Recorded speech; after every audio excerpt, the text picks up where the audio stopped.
ថ្ងៃនេះយើងមករៀនបន្តទៀតទាក់ទងទៅនឹង Pinyin សង្មូលជួរទី4និងជួរទី5ក្នុងវីដេអូមុនលោកsưបានបង្រៀនរួចហើយទាក់ទងទៅនឹងជួរទី1ទី2ហើយនិងទី3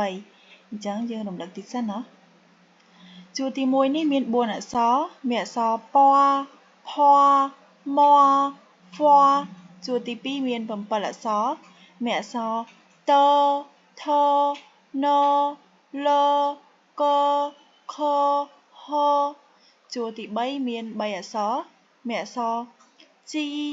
ឈីស៊ីថ្ងៃនេះយើងចូលជួរទី4ម្ដងជួរទី4នេះមាន7អក្សរដែរហើយសំឡេងរបស់វាគឺសំឡេងទាំងអស់គ្នាស្ដាប់លោកsưសូត្រភាសាសិន ch sh r z c s ch ch sh r z c s ស្ដាប់ទៅមានអារម្មណ៍ថាផាផែគ្នាឥឡូវលោកsưមកបញ្យល់ថាវាមានភាពខុសគ្នាបែបណាសម្រាប់7អក្សរហ្នឹងគឺសំឡេងរបស់វាទាំងអស់ ch ch sh r z c s មិនមែនជឈសទេណាហើយក៏មិនមែនជឿឈឿសឿដែរគឺ ch ch sh r z c s ហើយភាពខុសគ្នារបស់ពាក្យខាងលើហើយនិងខាងក្រោមនេះពួកមាន ZH CH SH បើយើងប្រៀបធៀបជាមួយនឹង Z អក្សរ C ហើយនិងអក្សរ S ហ្នឹងគឺសំឡេងអក្សរច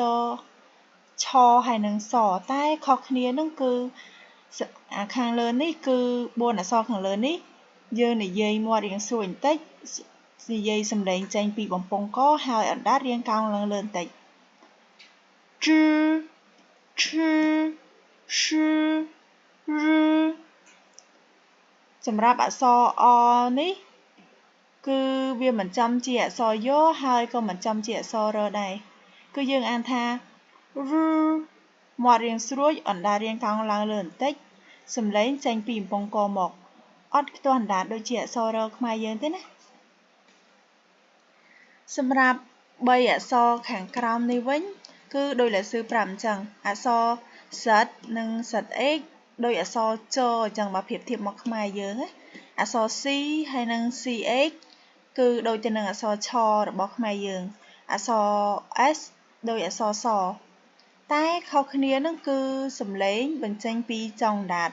អក្សរ Z នេះគឺយើងអានថាជអក្សរ C យើងអានថាឈឺអក្សរ S យើងអានថាសឺជឺឈឺសឺជឺឈឺសឺអញ្ចឹងម្ដងទៀត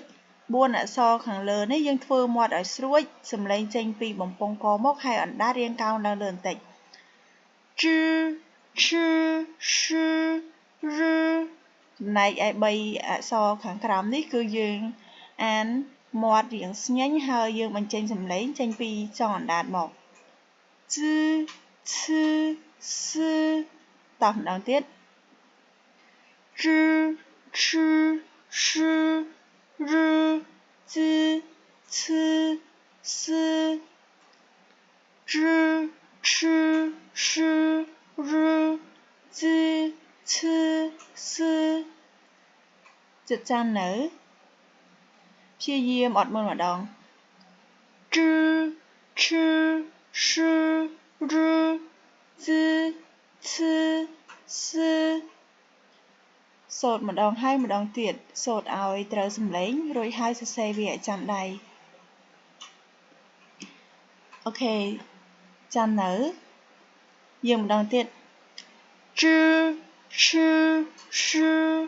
r z c s បើចាំហើយយើងមកដល់ជួរខាងក្រោមជួរនេះមានតែ2អក្សរទេហើយអក្សរ2នេះរៀងប្លែកពីខាងមុខបន្តិចអក្សរ Y នេះគឺយើងអានថា E E អក្សរ W យើងអានថា U U E U យើងសូមម្ដងទៀត Ch 诗日之此思一无知吃诗日之此思一无ចាំនៅទាំងអស់គ្នាអញ្ចឹងយើងមករំលឹកម្ដងទៀតពីជួរទី1មកណាពផម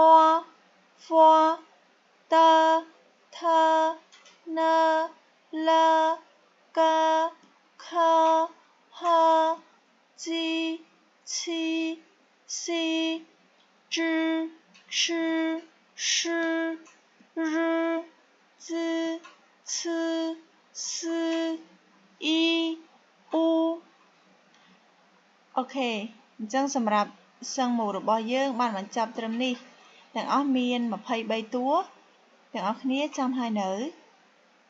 ព្យាយាមសរសេរវាឲ្យចាំដៃហើយសូត្រវាឲ្យចាំមាត់ត្រូវតែចាំដោយសារតែនៅពេលដែលយើងប្រកបពាក្យអត់មានស៊ីងខ្មែរឬក៏អក្សរខ្មែរអីកំណត់កន្លែងហ្នឹងទេអញ្ចឹងយើងត្រូវតែចាំពេលយើងកលេចឃើញអក្សរហ្នឹងគឺយើងដឹងតែម្ដងថាវាជាអក្សរអីអូខេមេរៀនសឹងមូលរបស់យើងមានតែប៉ុណ្្នឹងទេអរគុណទាំងអស់គ្នាសម្រាប់ការតាមដានមានចម្ងល់អីអាចសួរបន្ថែមបានអាចឆាតមកលើសឺផ្ទាល់តាម Facebook ឬក៏ Telegram ទាំងអស់គ្នាពេលរៀននឹងហើយគួរតែរៀនសូត្រវាឲ្យចាំហើយយកទៅសូត្រឲ្យអ្នកដែលចេះនិយាយភាសាចិនឬមួយក៏សូត្រឲ្យលើសឺក៏បានដែរលើសឺជួយស្ដាប់ឲ្យហើយបើសិនមានកន្លែងណាខុសត្រូវលើសឺប្រាប់បន្ថែមទៀតអូខេទាំងអស់គ្នាអរគុណ再见明天见